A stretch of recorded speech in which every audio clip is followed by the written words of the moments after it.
put your hands together for the convener of this meeting. Okay? Mama Global has said, Dr. Jayne Onwumere. Thank you, man, for putting this together. I would also like to appreciate co-founder, founding chairman of this great organization, Dr. Onwumere. Distinguished guests, ladies and gentlemen, thank you all for coming to this program. I want to start by, once again, talking about the vision of this great organization. I don't think I can say anything without talking about it, because that is what actually directs our moves, our motives, our efforts. That is the source of our energy. That's what drives us. And that is what? Making home ownership dream a reality. Just one person sees the vision or gets it directly from God. And we all know who that is. And she's in our midst today. The vision she has is so big that even in the church where she was watching and all the places she had been watching, she was dreaming big. Even though she didn't have a home or a roof over her head. The first company that was registered was PWAN Limited. PWAN Limited. All know the meaning of PWAN, right? Property World Africa Network. Somebody who does not have a roof over her head. She's thinking about conquering Africa and conquering the world. 12 years down the line, we are here today. And to the glory of God, we are going global. When the vision is so big, you need people to drive it. Everything we have been doing from inception has been pointing at the same direction, going global. We have been to several African countries. We have an office in Ghana. We've been to South Africa. That was the first place we went to, 2013. And the good thing about our business and network marketing is that we have Nigerians almost everywhere. And like I said 2 days ago, anywhere we have Nigerians, there's a likelihood that we have a center there or even an office. Everywhere we have Nigerians. It's an opportunity for us to do what? To have a center or an office there. And there's hardly anywhere you go in this world that you don't see in Nigeria, except the each human being is there, and their body animals staying there. The vision of this great organization is what has driven us thus far. And when we talk about going global, we have to first of all take care of our local end. Let me tell you guys something. Sometime middle of this year, our global went to London and she met with our people in diaspora, the PBOs over there. Majority of them were clients of our 20 PBOs, and they were complaining about certain things. And she was like, no, I don't think I can listen to this alone. When I get back home, I'm going to organize a Zoom meeting where everybody will be there, all the directors will be there, and then you can see what's in your mind. And this little evening, behold, after listening to them, it dawned on us that we started asking ourselves questions. Are we really ready to go global? We must, first of all, tidy up our backend. And that means we have to go back and tidy up our locations, tidy up the organizations, tidy up customer care, tidy up a whole lot of things. Because the way we do business here is not the way they do business over there. But we need to first of all tidy up our home first. Charity, they say, begins where? At home. And that's how the whole restructuring thing came about. And we started thinking of how we are going to make this work. Because we have gone too far to come back. Ahead, we must go. And so we started having meetings, thinking of what to do, what do we put in place to enable us to build the capacity to operate in foreign countries and all that. And that's why we're talking about localization today. What is your strategy when the vision is that big? What strategies are you putting in place? First of all, focus your home first, and then other cultural backgrounds. A business better without a plan to reach the global sphere. We never start the competitive markets. We have to build bridges between global visions and local realities, which involves aligning international goals and strategies with the specific needs and context of local communities. Do you know that we can sell a property to somebody here and online the person is using the block number, and automatically he makes payments, you are generating receipts, at the same time documents for the person to sign online. The world has gone digital. Is it possible or not? And that is what this regime is going to bring about. We don't want a situation whereby you go up to London someday and the client will hold you. Look at what happened to a man. If it were Nigeria here, who will tell us no? Nobody. But if you try any nonsense here and you go over there, somebody can lock you up. You did not commit any crime over there, it was here. But you know, it's a different world altogether over there. Somebody can lock you up for something you did here. And before you know it, you are in jail, you are trying to. And so what we are doing today is letting you know that it's possible. But even then, you need to tally up our home front. Global business initiatives must be tailored to consider the unique cultural, economic, and social dynamic of local consumers. Little backgrounds. Let me give you an instance. When you go hotel today, right? This hotel was not built by Nigerians, but it was designed by Nigerian architects. I mean, of course, know that. 1977, we used to know this place as a holiday home. It was designed by an architect. In partnership with some Americans, we have been put up this edifice since 1977. But guess what? We would have named it any foreign name, but that name, Eco, it changed to Eco Meridian, it changed to Eco Hotel. And if you watch the water we are drinking today, it's locally made, it's big, isn't it? They are trying to apply the local context. If you go around, you see some cultural things, even at the reception, they see green chairs and all that.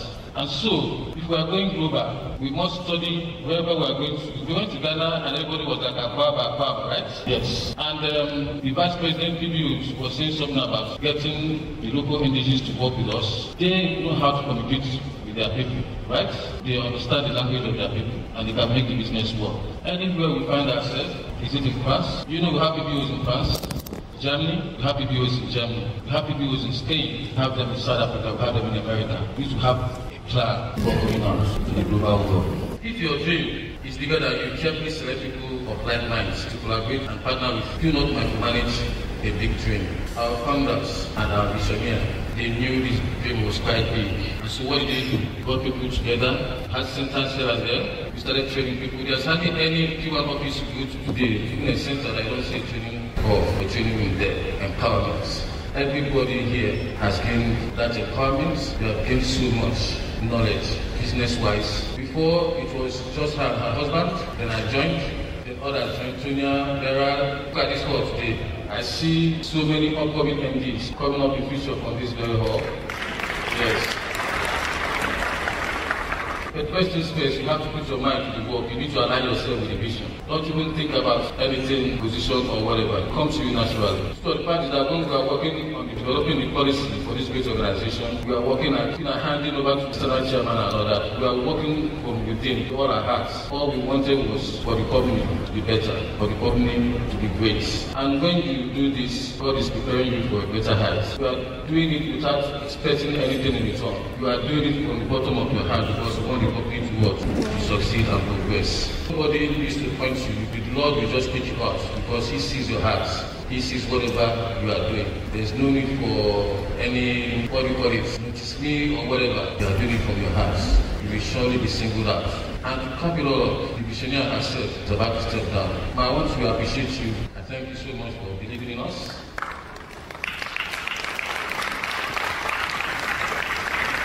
Finding us worthy and capable of managing the affairs of this great organization, moving to the next level. All of us staying here today, we are grateful to you. You have trained us, you have showed us the way. And we want to assure you that we will not let you down. Yes, we take it up to God. You can do better than that, please.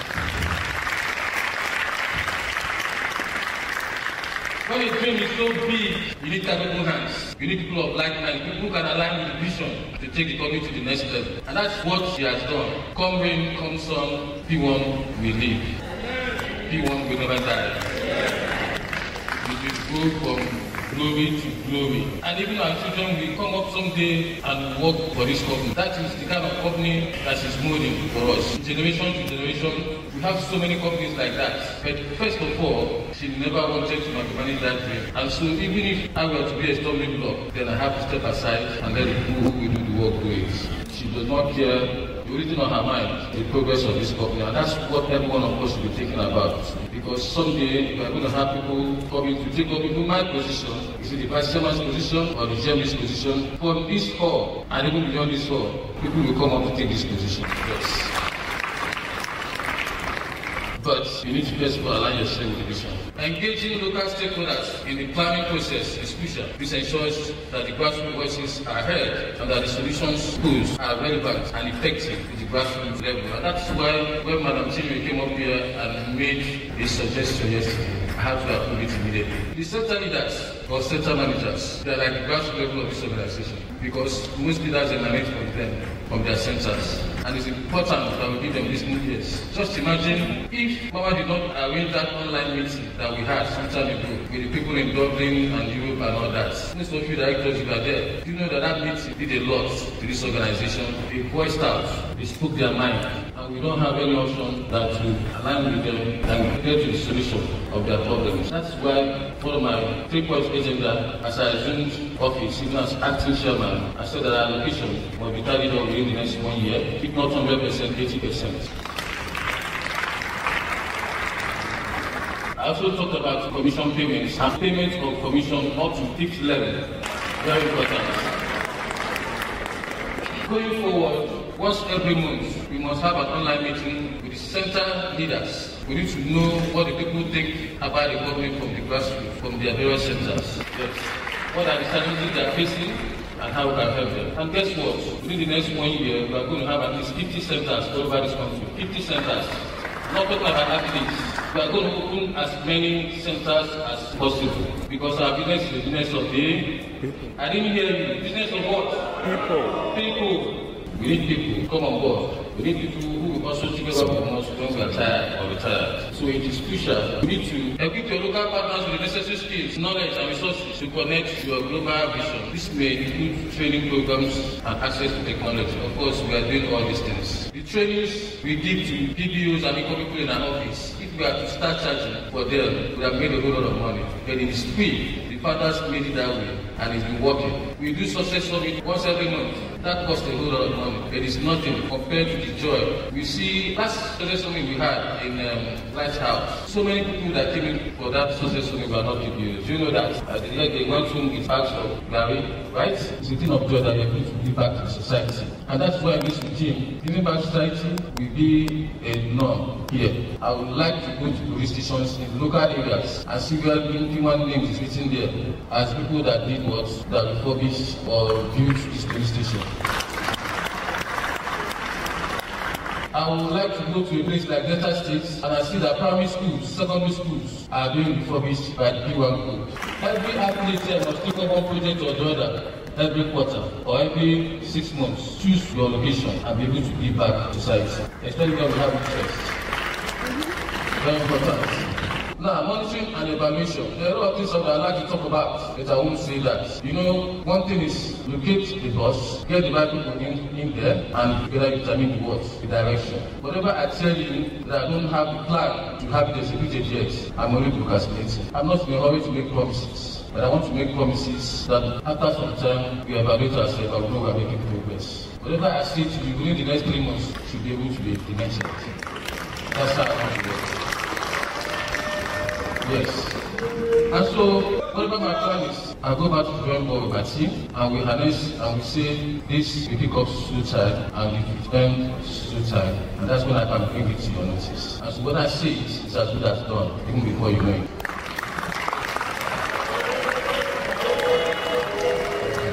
It's very important. After every quarter we evaluate ourselves, we also monitor the mechanism, the established mechanisms to assess the impacts and the initiatives on the local communities, even before going global. This impact can help define strategies and ensure that they remain relevant in the global sphere. Next slide says that we should be culturally sensitive, recognize and respect local traditions and practices. Solutions should enhance rather than disrupt local cultures. Anywhere we go, we must learn to understand their culture and be able to do things that align with their culture. Culture is very important, not only in Africa. In Western world, they all have their culture. I was in Paris and I understand they have this bread. This bread that is a local bread. It's a common man bread. It's quite long. I don't know what they say in that bread. But even in the train, you just see somebody or put something, you know, and start eating it. It is their culture. And I understand there was a war or something, or somebody was killed. I can't remember exactly what happened, but there's a story that goes like that. Man, major cause of France Revolution. price of bread went up? Oh, just because the price of bread went up, there's a revolution in France. So you can imagine. So we're going into the global space. We need to learn their culture, know how to apply it, even in our business, be able to present it properly that everybody will welcome people there. But mind you, going global, there's a way we do our thing in P1, the P1 way. We space people set up centers, start recruiting PBOs, and start training them, even before we have anything to sell here. But before then, they can sell whatever we have here from there. All we need to do is to make it very easy and seamless for them. And the plans to do that will unfold with time. Let me not talk too much. The next slide says that direct resources towards local customers satisfaction as basic, rather than imposing top-down solutions. How many of us have heard of Orobo? Pepsi. You know it's coming back. Why? Because they know that Nigerians like these things, right? I remember going a lot of people used to buy that. If you give them small bottle, they say, no, give me Orobo. It's back. And guess what? They use a musician to advertise it back. Young John. Big things.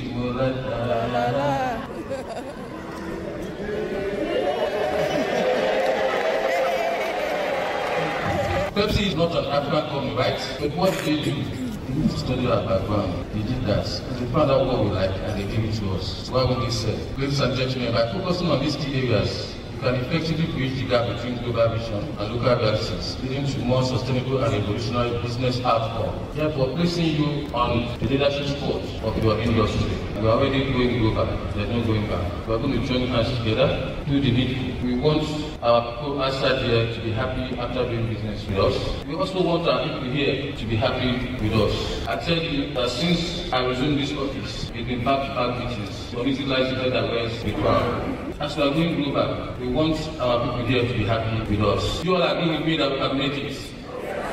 Within now and December next year, every mouth that has spoken bad about P1 will start to speak good about P1. Yes. We are going to conquer this allocation barrier, documentation barriers, communication barriers in the mighty name of Jesus. And together, we are going to move this breakup name forward. Even as we go global, when we go global, they will welcome us with open arms because they know that we are public on reputation. God bless our country, Nigeria. God bless the people and God bless you all. Let's welcome and celebrate the Jayne. Please keep clapping as most countries say.